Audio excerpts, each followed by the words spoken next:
One thing my wife is happy about is that I, the husband, knows how to cook very well. Yes, I knows how to cook perfectly.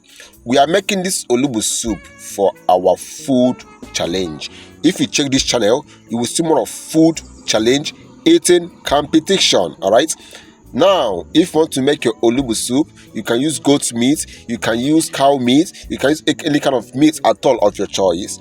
After steaming it with the pomo, then maybe if you want to use snail too, you can, after steaming it, once you see that this one is ready, you put your snail, because snail don't take time to to done.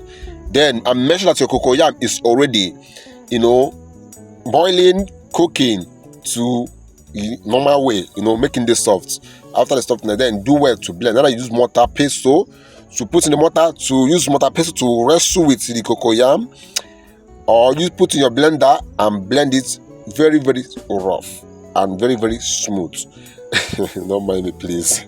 Blend it very, very smooth. All right.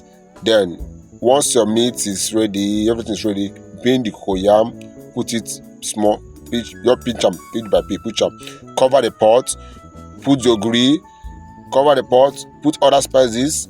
After everything, you put your bitter leaf. If you want the full tutorial of making bitter leaf soup, let me know. I will come down and make the full video in details. But trust me, after making bitter leaf soup this way, you will like it.